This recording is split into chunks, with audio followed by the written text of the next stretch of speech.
What's disturbing is that many of the same people were clapping. And that proves what Jordan was just saying about the two hemispheres of the human brain. And metaphorical Okay, beliefs, so look, I mean, it seems to me, and again, correct me if I'm wrong, is that you made an absolute moral claim in the moral landscape, and that's what grounds your argument. The absolute moral Let's claim just take this evil piece, because it'll be interesting if it's not totally on point.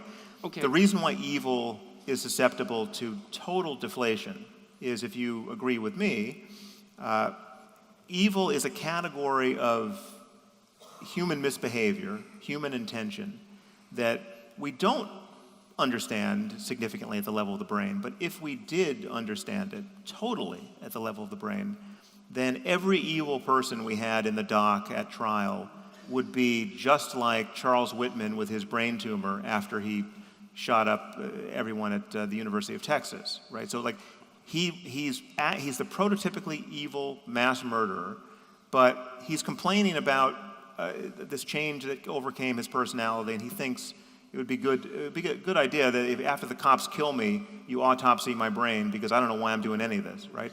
And lo and behold, he had a glioblastoma pressing on his amygdala, and all of a sudden it made sense of his behavior in a way that a full understanding of psychopathy or every other variant of human evil would make sense of it in a way that would be deflationary ethically. Okay. And then you would look at someone like Saddam Hussein, or the worst evil person you could imagine, and you would say, well, he's actually unlucky.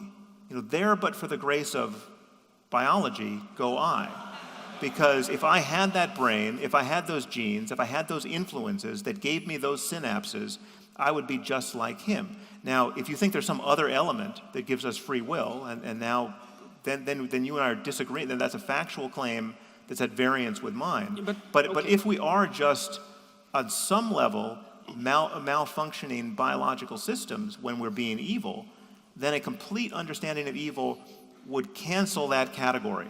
Can you define evil so we know what you're talking about? Well, take just the worst people who have sadistically victimized the most people, and those are the evilest people we can name. So wait a second. So when you say, I think this is actually really important, because I think actual evil of that kind is pretty darn rare, and there's a lot of badness that emerges from a kind of the most troubling thing are rationality. all the good people doing evil because they're ruled by bad ideas. I mean, that I think is more consequential than actual evil people. We introduced a whole set of other things here in the last little round about but free will and evil. But I just want to make it clear why I went there. So you were saying this is I forgot the word you used, inevitable or ineluctable, or it's permanent. The implication is that this category is permanent, and I'm saying that I don't think but evil in that sense is a permanent category for us. It awaits more information and insight. Okay,